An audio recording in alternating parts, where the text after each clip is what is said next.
উনি সফরে বেরিয়েছেন হাদিস কালেকশনের জন্য। প্রচন্ড শীতের রাত, উনি মাগরিবের নামাজ, এশারের নামাজ পড়ে একটা মসজিদে শুয়ে পড়লেন, আর শুয়ে শুয়ে হাদিস পড়তেছেন। কি পড়তেছেন? কথা বলেন। আর মনে মনে ভাবলেন রাতটা মসজিদে কাটায় দেই, ফজরের নামাজ পড়ে আবার বেরোবো। কিন্তু দারোয়ান এসে বলে মসজিদে থাকতে পারবেন না, ওঠেন। দারোয়ান আছে না, কথা কন। আহমদ ইবনে হাম্বল বললেন আমি শুধু রাতটা থাকতে চাই, আমি তো ফজরেরও মুসল্লি, ফজর নামাজ পড়বো তো এই মসজিদে, আমার থাকতে দাও। দারোয়ান তো দেয় না, কেন? মসজিদে থাকার জায়গা না, যান মিয়া। উনি যে আহমদ ইবনে হাম্বল এটা চিনে নাই, থাকতে দেয়। কি করবে এখন? উনি কাঁথা গুছিয়ে হাদিসের কিতাব নিয়ে কাঁধের মধ্যে ব্যাগ নিয়ে মসজিদ থেকে বেরোয় গেলেন। কি আর করবেন, প্রচন্ড শীত, আর কাঁপতেছেন বুড়ো মানুষ। পথিমধ্যে দেখলেন বাজার একজন খাব্বাজ, শাবুন খাব্বাজ, যুবক রুটি বিক্রেতা। সে রুটি বিক্রি করে, চুলার মধ্যে রুটি সেকে। সে যে সালাম দিল আসসালামু আলাইকুম, যুবক বলে ওয়ালাইকুম আসসালাম। আহমদ ইবনে হাম্বল বলে যুবক আমার যাওয়ার জায়গা নেই, সফরে বেরিয়েছি, খুব শীতে কষ্ট পাচ্ছি, রাতে যদি তোমার এই চুলা থেকে একটু আগুন পোহাই কোনো সমস্যা?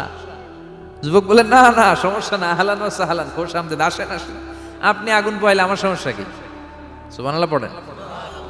আল্লাহ শুকরিয়া করে উনি বসলেন আর আগুন পোহাচ্ছেন। আর খেয়াল করলেন যুবক রুটি বানায় আর পরে আস্তাগফিরুল্লাহ, রুটির দলা বানায় পরে আস্তাগফিরুল্লাহ, খামির বানায় আর পরে আস্তাগফিরুল্লাহ, রুটি নিয়ে উনুনের ভিতরে চুলার ভিতরে সেকা দেয় আর পরে আস্তাগফিরুল্লাহ। দোকানদারের কাছে কেউ আসলেই সে রুটি দেয় আর পরে আস্তাগফিরুল্লাহ। ক্রেতার কাছ থেকে টাকা নিয়ে ক্যাশ বক্সে রাখে আর কি পড়ে, আবার রুটি বানানো শুরু করে আর কি পড়ে, খালি এইটাই পড়তেছে। ইমাম আহমদ ইবনে হাম্বল তো অবাক, কিরে এটা আবার কেমন যুবক, খালি আস্তাগফিরুল্লাহ। উনি প্রশ্ন করলেন যুবক ঘটনা কি? আসার পর থেকেই তোমার দেখতেছি তুমি রুটি বানাও, রুটি বিক্রি করো আর পড়ো আস্তাগফিরুল্লাহ, মালাকা ইয়া শাবাব। যুবক বলে আস্তাগফিরুল্লাহ আমার সবচেয়ে বেশি পছন্দের আমল, আমি সব সময় আঠার মতো ইস্তেগফারের সাথে লেগে থাকি আর সব সময় পড়তে থাকি আস্তাগফিরুল্লাহ, আর এর বদৌলতে আল্লাহ আমারে মুস্তাজাবুদ দাওয়া বানিয়ে দিয়েছে। আহমদ ইবনে হাম্বল তো অবাক, আনতা মুস্তাজাবুদ দাওয়া,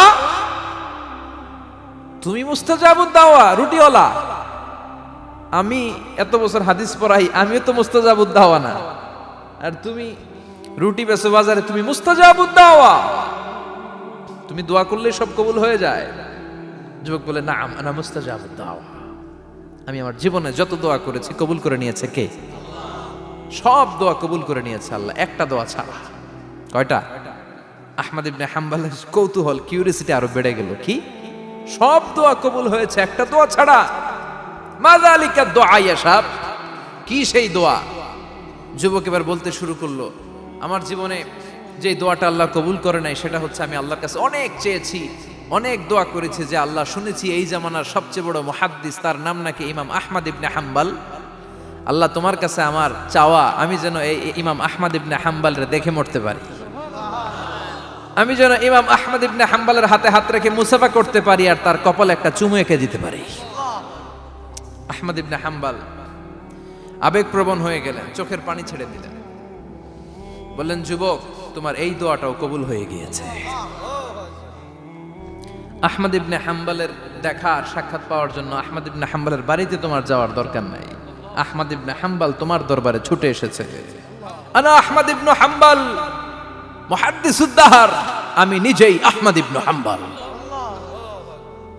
যুবক চোখের পানি ছেড়ে দেয়, আহমদ ইবনে হাম্বল চোখের পানি ছেড়ে দেয়। যুবক চিৎকার মেরে ইমাম আহমদ ইবনে হাম্বলকে জড়িয়ে ধরে, হাতে হাত রেখে মুসাফা করে, কপালের মধ্যে চুমু খায় আর আল্লাহর শুকরিয়া করে বলে ও ইমাম, আসলে এই দোয়াটাও আল্লাহ আজকে কবুল করে নিল। বিশ্বাস হয় সবসময় ইস্তেগফার পড়লে আপনার দোয়াগুলোর এইভাবে কবুল করে নিবে কে?